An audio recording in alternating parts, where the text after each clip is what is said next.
हर बार सरकार द्वारा एक बड़ा बजट लेकर आया जाता है और कहा जाता है कि ये सबसे बड़ा बजट है।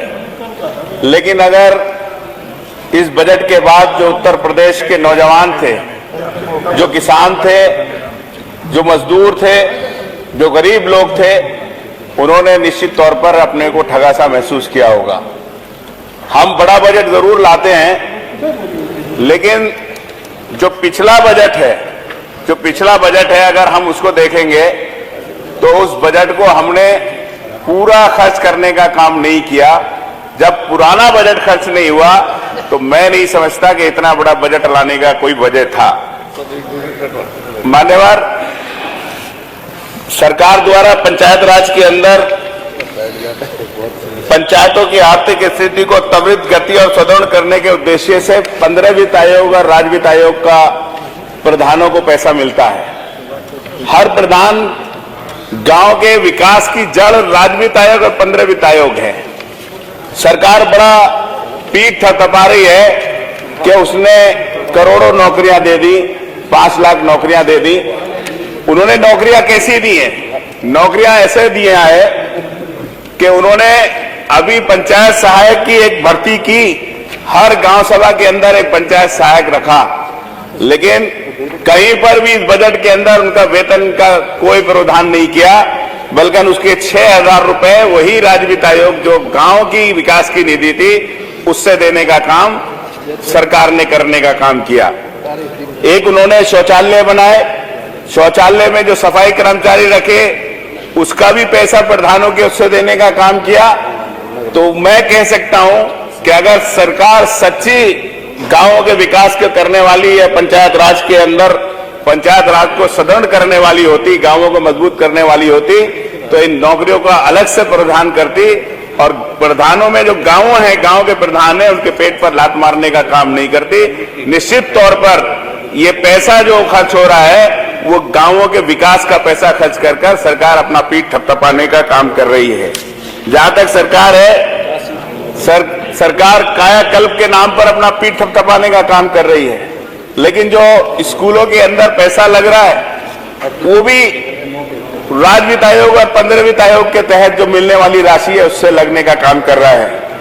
शायद मान्यवर, जहां तक सवाल है चिकित्सा के बजट के ऊपर, आज उत्तर प्रदेश के अंदर जो गरीब आदमी है, जो मजदूर है, जो मजलूम है, और अभी यहां पर पीछे मंत्री जी ने कहा कि उन्होंने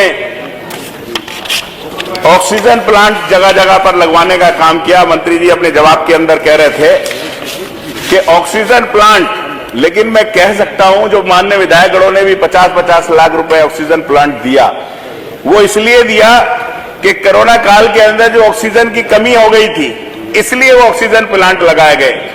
90% ऑक्सीजन प्लांट जहां पर भी हैं, कोई डीजल की, कोई विद्युत कनेक्शन की वजह से बंद पड़े हुए हैं। और मैं पूछना चाहता हूं कि सरकार को व्यवस्था करनी चाहिए थी, अगर कोरोना के अंदर ऑक्सीजन की जरूरत है तो वेंटिलेटरों की भी जरूरत है, अगर जरूरत है तो फिजिशियन की भी जरूरत है, अगर जरूरत है तो उनको आईसीयू की भी जरूरत है। लेकिन किसी भी अस्पताल के अंदर, बड़े से बड़े अस्पताल के अंदर आईसीयू और वेंटिलेटर नहीं लगाया। और ऑक्सीजन प्लांट आज वहां पर इस तरह से बन रहे हैं कि जिस तरह से उनको एक दिखाने का सामान बना के रख रखा हुआ है। अभी मंत्री जी खड़े थे और मंत्री जी कह रहे थे कि अटल आवासीय विद्यालय हम बना रहे हैं, गरीब का बच्चा उसके अंदर पढ़ेगा।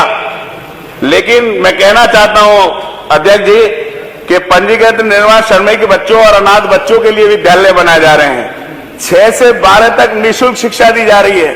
लेकिन मैं पूछना चाहता हूं सरकार से कि पहली क्लास से लेकर 5वीं क्लास तक के बच्चे कहां जाएंगे?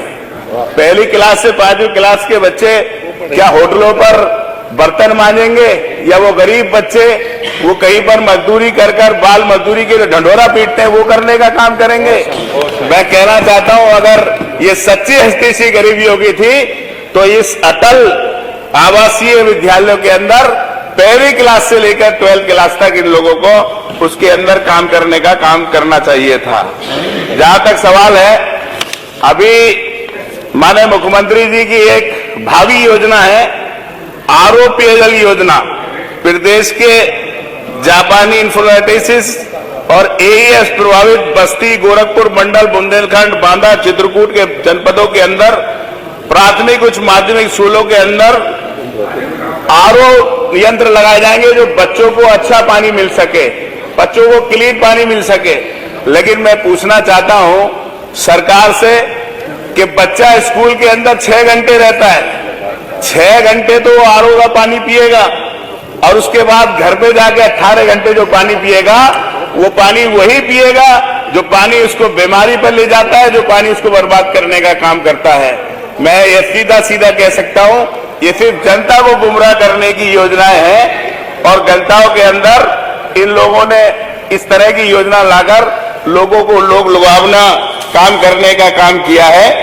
और जहां तक सवाल है साहब, मैं अभी मंत्री जी ने कहा कि हम हर जनपद के अंदर निशुल्क, हर पूरे उत्तर प्रदेश के अंदर निशुल्क खाद्यान्न वितरण कर रहे हैं। बहुत बड़ा प्रचार उस योजना का है और जब जब उसका आता है तो हमारे सत्ता पक्ष के लोग ये उत्साहित हो जाते हैं कि जैसे इसी योजना ने सरकार बनाने का काम किया।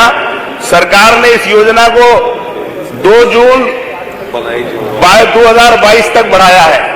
मैं सरकार से पूछना चाहता हूं कि अगर इस योजना को आप पूरे साल चला रहे तो निश्चित तौर में बजट के अंदर इसका प्रावधान होना चाहिए था।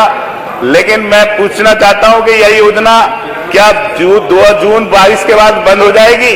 मैं पूरा, अगर कहीं पर यह योजना को चालू करना होता तो निश्चित तौर पर ये उसको चलाने का काम करते। दूसरा, मैं एक सिर्फ इतना सा कहकर अपनी बात खत्म करूंगा कि हमारे मुरादाबाद के अंदर रामगंगा बहती है।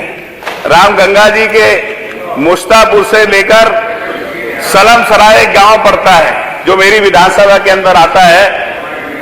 जब रामगंगा जी में बाढ़ आती है, बरसात आती है तो पूरी फसल, पूरा इलाका गंगा के पानी के अंदर डूब जाता है।